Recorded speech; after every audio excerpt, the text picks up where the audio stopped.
mahasiswa sekalian, perkenalkan nama saya Romauli Nainggolan. Saya adalah salah satu dosen di Universitas Ciputra. Dalam video ini, dalam video tutorial tentang menggunakan Modified Mind Mapping, saya akan menjadi instruktur yang akan menemani kalian sepanjang video tutorial ini.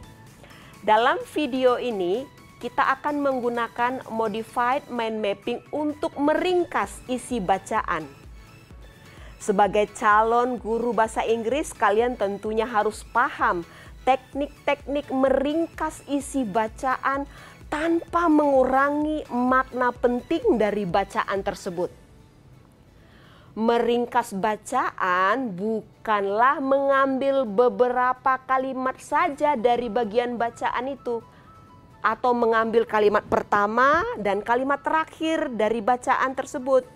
Namun, meringkas di sini adalah upaya untuk menyampaikan kembali apa yang telah disampaikan dalam suatu bacaan tertentu, namun dalam versi yang lebih pendek dan singkat, jelas, dan menggunakan kata-kata sendiri. Versi ringkasan ini selalu lebih pendek karena tidak menyertai lagi semua contoh-contoh perumpamaan, data pendukung, dan meniru gaya bahasa dalam versi aslinya. Versi ringkasan ini akan lebih singkat dan jelas karena disampaikan hanya oleh ide-ide penulis yang disampaikan berkaitan dengan ide-ide pokok bacaan tersebut. Versi ringkasan ini juga pasti bebas dari plagiarisme karena kalian menggunakan gaya bahasa sendiri untuk menceritakan apa yang sebenarnya disampaikan penulis dalam bacaan yang sudah kalian baca. Jadi, membuat summary atau meringkas bukan upaya memparafrase atau menyederhanakan bacaan, namun menyampaikan kembali apa yang telah dibahas dalam bacaan atau teks serta menggunakan kalimat kalian masing-masing. Sebagai calon guru bahasa Inggris, kalian harus memastikan bahwa kalian menguasai teknik meringkas isi bacaan.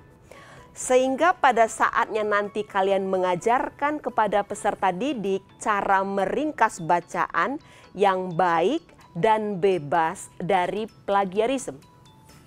Selain itu, kalian sendiri pun sebagai mahasiswa pasti selalu dituntut untuk meringkas berbagai jenis bacaan, baik itu untuk tugas kuliah maupun untuk membantu mempelajari materi-materi perkuliahan secara mandiri.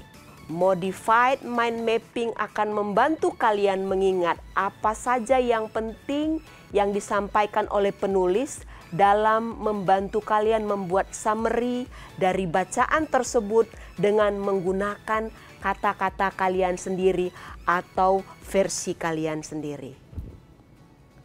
Mind map yang nantinya kalian hasilkan bisa kalian gunakan sebagai panduan membuat ringkasan atau summary.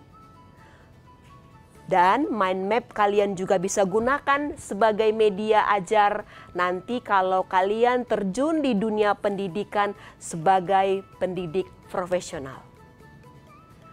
Oleh karena itu, dalam tutorial kali ini kita akan menggunakan Modified Mind Mapping untuk membuat summary satu jenis bacaan, yaitu jenis expository text. Expository text adalah teks non-fiksi dengan tujuan memberikan informasi, hasil analisis, atau memberikan penyajian detail tentang topik tertentu disertai argumen-argumen si penulis. Ada 5 jenis expository text. Pertama, cause and effect. Kedua, compare and contrast. Yang ketiga, description. Yang keempat, problem and solution.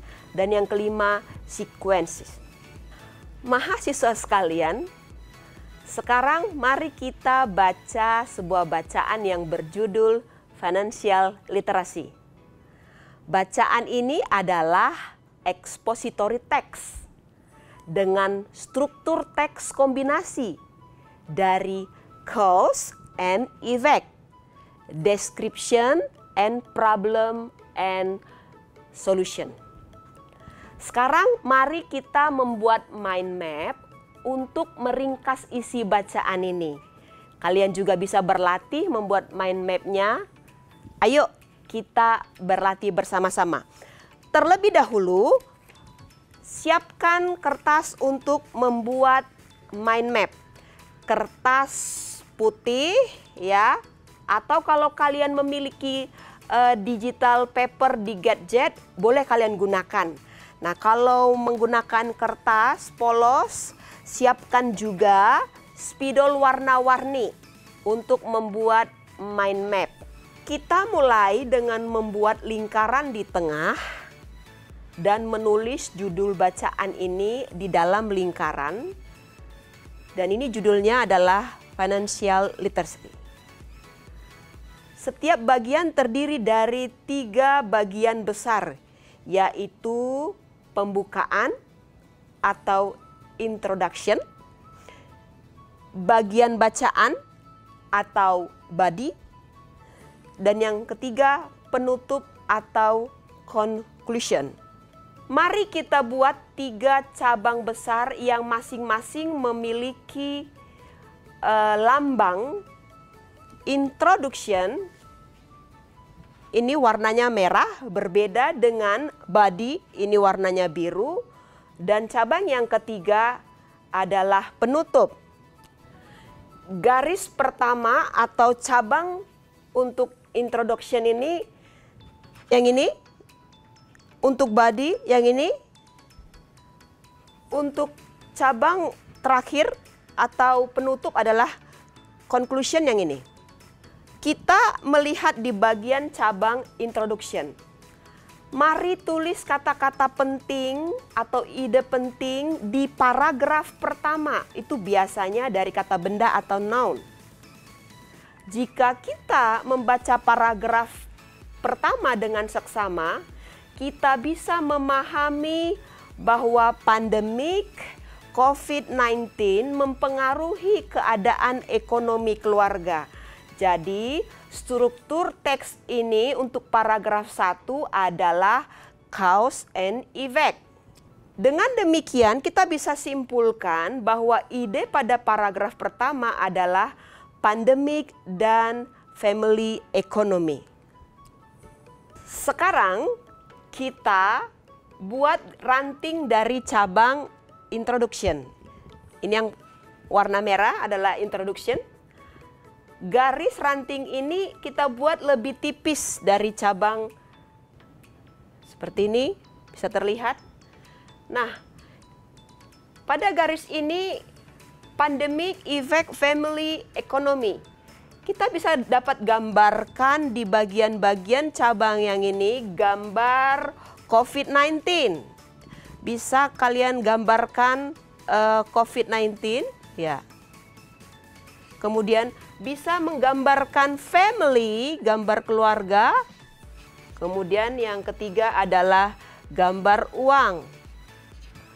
Ini adalah bagian pertama, introduction.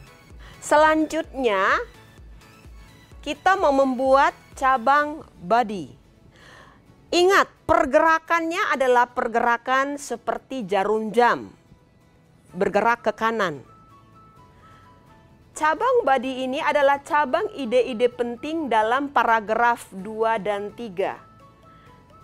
Ayo, coba tebak struktur teks apa pada paragraf 2 dan 3? Benar sekali, struktur teksnya adalah description.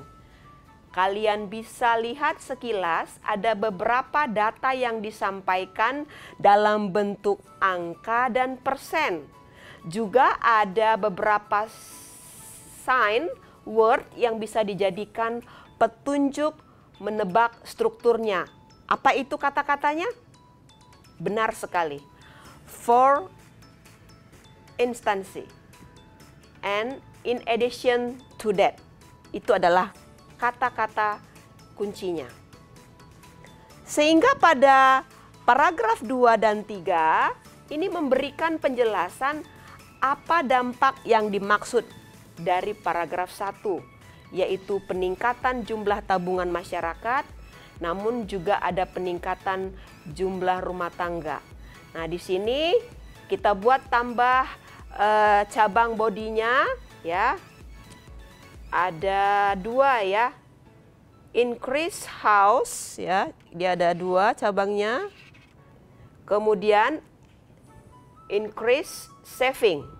Kita akan membuat garis baru lagi untuk merinci nih. Terjadi kenaikan biaya rumah tangga. Biaya rumah tangga apa saja yang mengalami peningkatan? Di situ ada diberikan contoh, ada 5 biaya yang mengalami peningkatan. Maka kita tambah lagi 5 cabang yang baru. Di dalam 5 contoh ini menunjukkan increase household expenses. Artinya ada peningkatan biaya rumah tangga. Nah, tambahkan di dalamnya ada gambar, kalau kalian mau tambahkan gambar untuk menjelaskan groceries. Kemudian ada health product. Yang ketiga ada data package. Yang keempat food. Yang terakhir adalah electricity. Nah, ini adalah bagian dari body. Increase saving bisa ditambahkan sesuai dengan kenaikan-kenaikan tabungan. Ikuti bacaan. Pada cabang yang ketiga, yaitu conclusion. Ini cabang yang ketiga. Kita menggunakan warna yang berbeda. Saya gunakan warna hitam. Dan gambarnya juga akan berbeda. Pada paragraf ketiga, struktur teksnya adalah problem and solution. Dalam paragraf ini terkandung solusi untuk mengantisipasi semua dampak yang ditimbulkan oleh pandemi COVID-19, yaitu financial literacy. Sekali lagi, kita buat garis yang lebih tipis pada cabang conclusion. Nah, berdasarkan bacaan, coba lihat solusi untuk financial literacy ada berapa solusi? Betul, ada 5. Di 5 ini ada solusi yang berbeda-beda, bisa dibuat simbol, bisa dibuat gambar. Di sini saya menulisnya dalam kata creating budget, saving, choosing price, record, dan yang terakhir adalah providing. Nah, ini sebagai solusi. Nah, setelah menggunakan mind map untuk mencatat ide-ide penting dalam bacaan tadi, sekarang mari kita saksikan lagi mind map yang sudah kita hasilkan bersama. Setiap kalian melihat map itu, kalian bisa mengingat kembali apa yang dibahas dalam bacaan financial literacy. Dan ide pokok bagian bacaan itu yaitu pandemik yang mempengaruhi family economy dan financial literacy sebagai solusinya. Kalian juga bisa menggunakan mind map ini sebagai alat bantu mengajar kepada siswa kalian nantinya. Mind map ini akan sangat berguna terutama bagi siswa yang mengalami kesulitan menghafal kosakata, berbahasa Inggris, dan berurut-urutan ide penting dalam bacaan yang harus mereka pahami. Selanjutnya, kita akan menggunakan mind map ini meringkas isi bacaan yang tadi. Nah, sekarang kalian bisa melihat perbedaan antara bacaan ekonomik literasi yang asli dengan bacaan yang sudah kalian ringkas berdasarkan mind map tadi. Bandingkan. Beda bukan? Dari aspek kosakata yang digunakan dan struktur kalimatnya berbeda, menghasilkan versi kalian sendiri. Namun ide utama atau ide pokoknya tetap yaitu tentang dampak COVID-19 terhadap ekonomi keluarga dan financial literasi sebagai solusinya. Menggunakan mind map yang kalian buat sendiri untuk meringkas isi bacaan, baik yang akan disampaikan secara lisan maupun tulisan, akan membuat penyampaian tulisan bebas dari plagiasi. Ini yang penting. Kalian bisa menggunakan pemahaman kalian sendiri yang dihasilkan lewat pembuatan mind map masing-masing.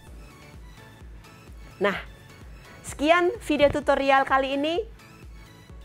Selamat menggunakan modified mind mapping untuk meringkas isi bacaan. Selamat berlatih. Saya Romauli Nainggolan.